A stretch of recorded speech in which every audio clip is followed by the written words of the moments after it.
ક્યાંક ને ક્યાંક ક્યારેક આવી રમત કોઈના જીવનું જોખમ પણ થઈ જાય તેવા અહીંયા દ્રશ્યો સામે આવી રહ્યા છે। ખૂબ જ નાના નાના બાળકો છે અહીંયા ને 40 જેટલા અલગ અલગ વિદ્યાર્થીઓના હાથ પગ પર બ્લેડથી કાપા મારેલા નજરે પડી રહ્યા છે। આ દ્રશ્યો આપ જોઈ રહ્યા છો અને આ બધી જ બાબતોમાં પ્રાથમિક જે તારણ કાઢવામાં આવ્યું છે તેમાં પ્રાથમિક તારણ એવું સામે આવ્યું છે કે બાળકો અંદરો અંદર રમતા હતા અને તેના કારણે થઈને એકબીજાને ચેલેન્જ આપવામાં આવી હતી।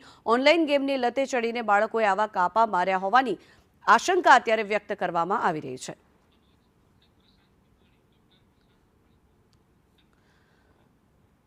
आज अंगे વધુ ચર્ચા કરીશું। આપણી સાથે મનોચિકિત્સક ડોક્ટર પ્રશાંત ભીમાણી જોડાયા છે। ડોક્ટર પ્રશાંત, સ્વાગત છે આપનું સંદેશ ન્યૂઝમાં।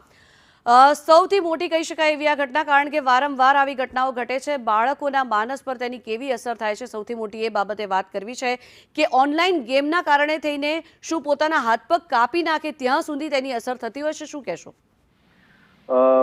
તમને જો યાદ હોય તો થોડા વર્ષો પહેલા બ્લુ વેલ નામની એક ગેમ આવી હતી મોબાઈલ પર, અને એમાં પણ આ જ પ્રકારની ઘટના થઈ હતી। લોકો ધીરે ધીરે બ્લેડથી એમના હાથ ઉપર, છોકરાઓ એક એક ટાસ્ક પૂરું થતું જાય એમ ચીરા મારતા જાય અને માછલીનો આકાર, વેલ માછલીનો આકાર એમાં ઉભો કરવાનો એવું એક ટાસ્ક હતું।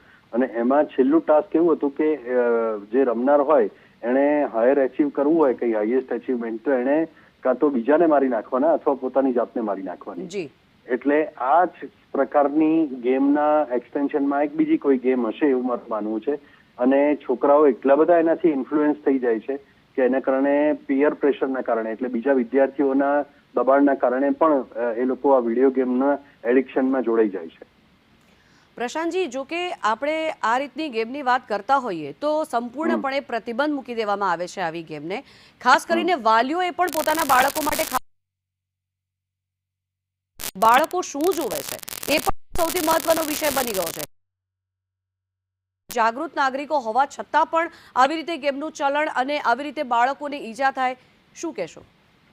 આમાં મૂળભૂત વાત જે છે એક પેરેન્ટિંગની પણ આવે છે અને એની સાથે શિક્ષકો પણ એના માટે થોડા કેરફુલ રહે જરૂરી છે। એટલે જો માતા પિતા બાળકો સાથે વ્યવસ્થિત સંપર્કમાં હોય, વાતચીતના સંપર્કમાં હોય, એની સાથે એની લાગણીઓને બરાબર સમજી શકતા હોય અને એની સાથેનો શાબ્દિક વ્યવહાર જો બરાબર હોય, કમ્યુનિકેશન જો પ્રોપર હોય, તો બાળકના મનમાં કોઈ ચિંતા કે કોઈ તણાવ હોય તો એ સ્ક્રીન ઉપર શોધતું નથી એનો ઉપાય। બાળક બીજે ક્યાંય બીજા કશામાં શોધતું નથી, કોઈ વ્યસનમાં શોધતું નથી, પણ માતા પિતાને સૌથી પહેલા કહે છે। એટલે હું એવું ચોક્કસપણે માનું છું કે માતા પિતાએ બાળકની સાથેનું કમ્યુનિકેશન બહુ સુદૃઢ રાખવું જોઈએ, હૂંફાળું, પ્રેમભર્યું રાખવું જોઈએ અને બાળક શું કરે છે મોબાઈલ પર એની સતત જાણકારી રાખવી જોઈએ, સતર્કતા રાખવી જોઈએ અને બાળકને મોબાઈલ સિવાયના એવા વિકલ્પો એની સામે રજૂ કરવા જોઈએ કે જે વધારે ઇન્ટરેસ્ટિંગ હોય અને બાળકને એમાં વધારે મજા આવે। જો આવું થશે તો જ આપણે આને રોકી શકીશું, બાકી આ મોબાઈલનો અને વિડીયો ગેમનો આ દાનવ બાળકોને ભરખી જશે। ચોક્કસથી। પ્રશાંતજી, એક વસ્તુ એ પણ છે કે બાળકો સૌથી વધારે સમય મોબાઈલને આપતા હોય છે, પરંતુ ક્યાંક ને ક્યાંક માતા પિતા એટલે કે પેરેન્ટ્સ પણ એના માટે જવાબદાર છે, કારણ કે પોતે પોતાની બિઝીનેસમાંથી ફ્રી રહેવા માટે થઈને બાળકોને મોબાઈલ થમાઈ દેવામાં આવતા હોય છે। ઘણી વખત આવું બધું પણ બનતું હોય છે, અને શું ઘરનું એટમોસ્ફિયર પર બાળકો ઉપર અસર કરતું હોય છે?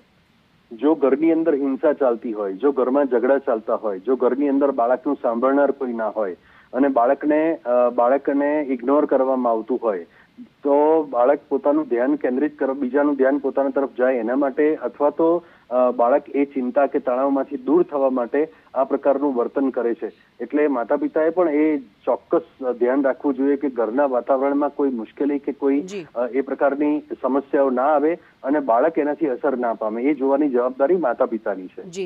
જી ડોક્ટર પ્રશાંત, ખૂબ ખૂબ આભાર આપનો સંદેશ ન્યૂઝ સાથે જોડાવા બદલ। તો બાળકો એકબીજાને ગેમની ચેલેન્જ આપે છે, પોતાના શરીર પર બ્લેડના કાપા મારે છે। વધુ માહિતી મેળવીએ, આપણી સાથે ડીઓ જોડાયા છે, કિશોરભાઈ મેવાણી આપણી સાથે જોડાઈ ગયા છે। કિશોરભાઈ, સ્વાગત છે સંદેશ ન્યૂઝમાં। બાળકો પોતાના શરીર ઉપર બ્લેડથી કાપા મારે છે, આવી ઘટના સામે આવી છે। એક બે નહીં, 40 જેટલા બાળકોએ આ બાબત કરી છે અને શાળાના જે શિક્ષકો છે એ આ વાતને છુપાવી રહ્યા છે, શું કહેવું છે આપનું?